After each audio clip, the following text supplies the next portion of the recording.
धन्यवाद अध्यक्ष महोदया। आज हमारे राष्ट्रगीत के 150 वर्ष पूरे होने पर हो रही महत्वपूर्ण चर्चा में गर्व के साथ एक भारतीय होने के नाते मैं अपने विचार रखना चाहती हूँ। सदन में इतिहास को तोड़ मरोड़ कर पेश करके फिर से मुस्लिम तुष्टीकरण के नाम पर भारतीय मुसलमानों को कटघरे में खड़े करने की कोशिश की जा रही है। लेकिन मैं सदन में बताना चाहूँगी कि हम भारतीय मुसलमान जिन्ना के आह्वान को ठुकराकर अपने इस प्यारे वतन की मिट्टी के साथ मजबूती से जुड़े रहे। हमने महात्मा गांधी, बाबा साहब डॉक्टर भीमराव अंबेडकर, रविंद्रनाथ टैगोर जी, सुभाष चंद्र बोस जी, मौलाना अबुल कलाम आजाद, अशफाक उल्लाह खां साहब के विचारों को अपनाया।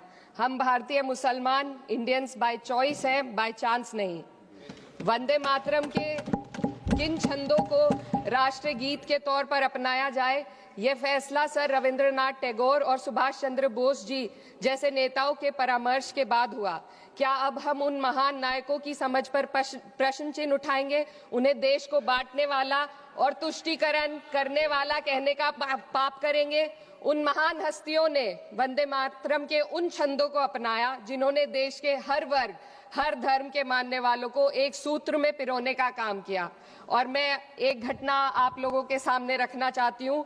वर्ष 1998 में उत्तर प्रदेश सरकार के मंत्री रविंदर शुक्ला जी ने स्कूलों में राष्ट्रगीत को गाना अनिवार्य कर दिया था। लेकिन तब के तत्कालीन प्रधानमंत्री अटल बिहारी वाजपेयी जी ने, जो उस समय लखनऊ के दौरे पर थे, उत्तर प्रदेश सरकार के इस फैसले पर नाराजगी जताई और यूपी सरकार ने राष्ट्रगीत को अनिवार्य करने वाले मंत्री को बर्खास्त कर दिया था।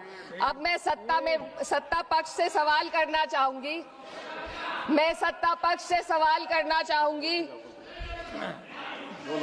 बोलने दीजिए। मैं सत्ता पक्ष से सवाल करना चाहूंगी कि जो विजन आजादी के समय के लोगों का था राष्ट्रगीत को स्वेच्छा पर छोड़ने का, उसी का अनुसरण माननीय अटल बिहारी वाजपेयी जी ने किया, तो क्या वे भी मुस्लिम तुष्टीकरण कर रहे थे? जी नहीं, अटल बिहारी वाजपेयी जी राजधर्म निभा रहे थे। देश में सब धर्मों को एक साथ लाना, सबके जज्बात का एहसास करना ही सबसे बड़ा राष्ट्रवाद है। माननीय अध्यक्ष महोदया, आज हमें वंदे मातरम के असली भाव को समझना जरूरी है। यह गीत तो देश के जल, जंगल, जमीन, हरियाली और निर्मल हवा की वंदना को समर्पित है। यह भारत की जन जन की मंगल कामना करता है कि भारत का हर नागरिक स्वस्थ रहे, सुरक्षित रहे और सम्मान के साथ जी सके। सुजलाम सुफलाम का अर्थ है, सुनिए, ऐसा देश जहां स्वच्छ और पर्याप्त जल हो, जहां नदियां जिंदा हो, बहती हो, जीवन देती हो। अध्यक्ष महोदय, लेकिन अब जरा यमुना का हाल देखिए। दिल्ली प्रदूषण नियंत्रण समिति की 2025 की रिपोर्ट बताती है कि यमुना के कई हिस्सों में बीओडी स्तर 127 mg पर लीटर है तक पहुंच चुका है, जबकि किसी जीवित नदी के लिए ये 3 mg पर लीटर से कम होना चाहिए। ये सिर्फ नदी का संकट नहीं है, ये किसान का संकट है। नमामि गंगे के नाम पर हजारों करोड़ रुपए खर्च हो गए, लेकिन सच्चाई ये है कि आज भी गंगा और यमुना के किनारे किसान मजबूरी में उसी जहरीली पानी से खेती कर रहा है। वही जहर अनाज में उतरता है और वही जहर किसान की जिंदगी को धीरे धीरे खत्म कर देता है। अध्यक्ष महोदय, जब पानी जहर हो जाएगा तो सुजलाम कैसे होगा? जब किसान बर्बाद होगा तो सुफलाम कैसे होगा? मलयज शीतलम, मलय का अर्थ है मलय पर्वत से बहने वाली ठंडी, सुगंधित, चंदन जैसी हवा जो जीवन देती है, बीमारी नहीं। आज मैं इस सदन से पूछना चाहती हूँ, क्या आज के भारत की हवा मलयज शीतलम है? नहीं अध्यक्ष जी, बस संसद से बाहर कदम रखिए, एक गहरी सांस लीजिए। ये चंदन की महक नहीं, ये जहर है जो आपके हमारे फेफड़ों में उतर रहा है।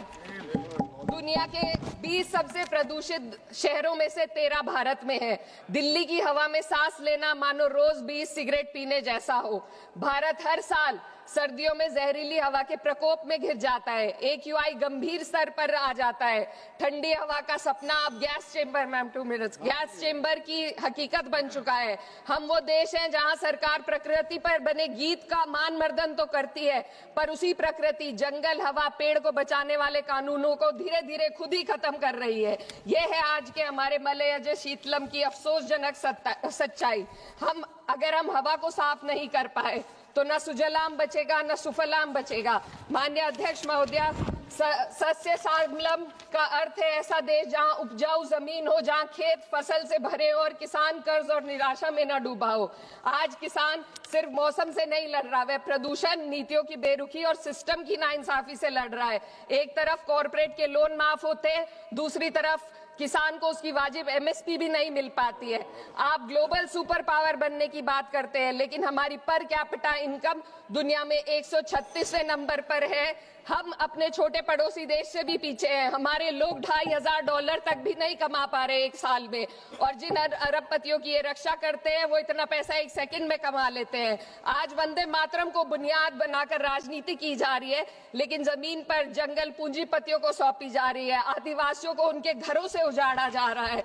मातरम में जो मात्रा माता है वे सिर्फ मातृभूमि की वंदना नहीं, वे इस धरती की हर नारी, वे इस देश की हर बेटी, हर महिला के सम्मान की बात भी करता है। लेकिन आंकड़े अगर आप देखेंगे, एनसीआरबी की हाल की रिपोर्ट के अनुसार, मैम जसवंत के अनुसार देश में हर वर्ष लगभग 30,000 से अधिक बलात्कार हो रहे हैं। यानी एक दिन में 80 से अधिक महिलाएं यौन हिंसा का शिकार होती हैं, और ये सिर्फ दर्ज मामले हैं। जब जम्मू कश्मीर की एक बच्ची हिंसक अत्याचार का शिकार होती है, जब सत्ता से जुड़े लोगों पर आरोप लगते हैं और कार्रवाई वर्षों लटक जाती है, जब उन्नाव की पीड़िता लखनऊ के दरबार में इंसाफ को लेकर अपनी जान देने पर आमादा होती है, जब बिल्किस बानो के अपराधियों का सरकार के लोग द्वारा स्वागत किया जाता है, तो ये घटनाएं वंदे मातरम की आत्मा पर चोट पहुंचाती है। मैं अध्यक्ष महोदया बस यही कहना चाहती हूँ अपनी बात को अंत में रखते हुए कि वंदे मातरम सिर्फ अतीत की ललकार नहीं, ये वर्तमान की जिम्मेदारी है, ये आत्म मंथन की घड़ी है। यही समय है कि हम वंदे मातरम को सिर्फ नारा नहीं, नीति और जिम्मेदारी बनाएं। और अपने जज्बात को मैं आलमा इकबाल साहब के तराना हिंद के साथ इस सदन में रखना चाहती हूँ कि सारे जहां से अच्छा हिंदुस्तान हमारा, हम बुलबुले हैं इसके, ये गुलसिता हमारा, मजहब नहीं सिखाता आपस में बैर रखना, हिंदी है हम, वतन है हिंदुस्तान हमारा। श्रीमती लवली आनंद।